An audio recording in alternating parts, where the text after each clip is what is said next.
So today I thought it'd be quite fitting to wear black, to mourn the death of our defence and the fact that top four is probably out of the question now.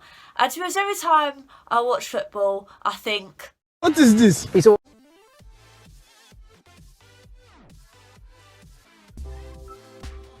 Hello and welcome to another episode of Hollie's Hotspurs, and today I'll be talking about that 3-2 loss to Wolves. If you are new, please consider liking this video, comment what you thought of the game below and hit that subscribe button. I was playing football myself, so I obviously couldn't watch the game, and I thought, you know what, I've got to do a video on this because this is a pretty important game, an important game that we lost. So I went back and looked at the highlights, and if you haven't watched the highlights already, I'd advise you don't, because it is worse than watching Emmerdale on repeat. But to be honest, watching Emmerdale is probably a lot better because there's a lot more desire and a lot more entertainment, to be honest. I think the first telltale signs that today was going to go a bit pear-shaped was the fact the lineup was, don't really know how to put it.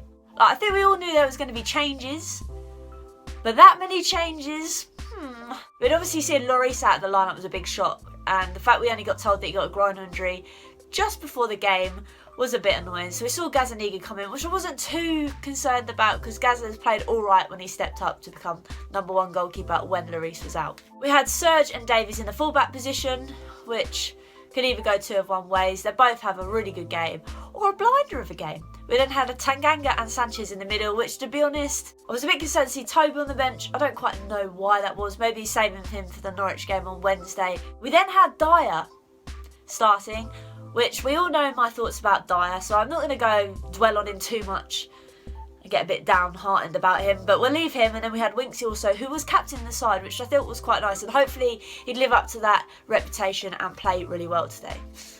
I'm not going to say anymore.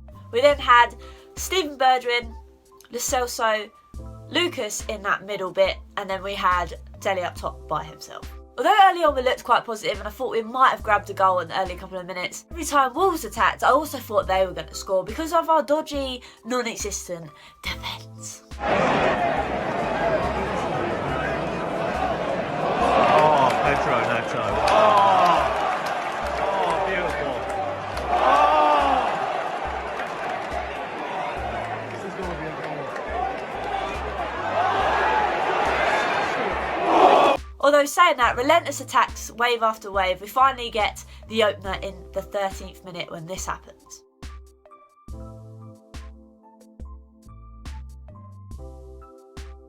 Stevie B gets his second goal in the Premier League against Wolves. Ball comes in from the wide from Serge, puts a decent ball in for once on the floor. He finds Dele smacks it straight at the keeper, and luckily for Stephen, all he's got to do is tap it in. I think Dele was quite relieved that Stephen managed to put us 1-0 up front, because that was a chance that would have gone begging otherwise. So the whole game felt a bit like we were watching ping ball.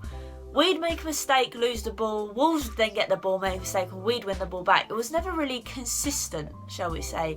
And plus, Wolves were making a lot of challenges left, right and centre, and to be honest, they were fouling us quite a bit. Just sloppy passes all over the park, to be honest. No one really regained control of possession that much. Sloppy defence let us down again because our lead was short-lived in the 27th minute when ping ball football really came to life, and it happened in our box. Ball comes in, it pings off, I don't know who it is, I think it's Tanganga or Sanchez. They don't clear it. Doherty is just sat there waiting for it. All he's got to do is ping it in, and he does. He taps it in. I mean, I don't know what our defence is doing. A lack of communication. Like I said, maybe if Toby was in there, he would have a bit more of a demanding presence all the time just to get rid of it.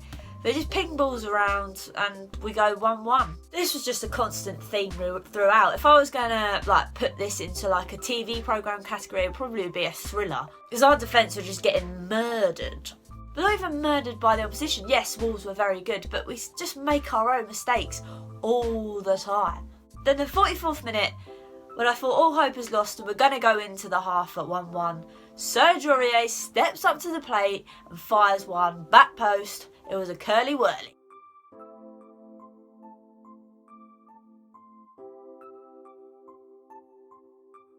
Now, as we all know, Serge infuriates me, but today with that goal I thought, oh my god, he's actually doing something half decent. It's a miracle. Credit to him, that's another superb goal he scored this season. Takes a touch, gets it out of his feet and curls it to the back post.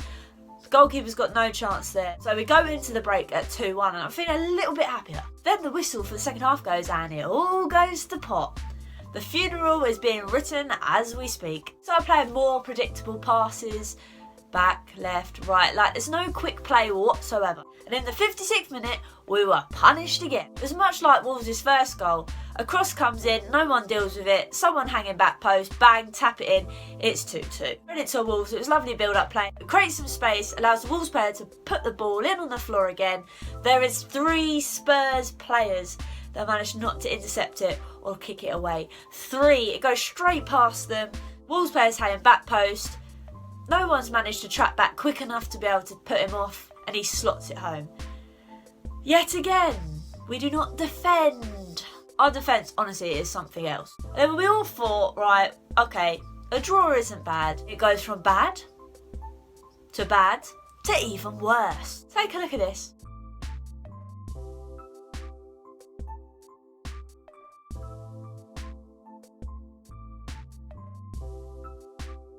This pretty much sums up how we can't defend and play suicide balls.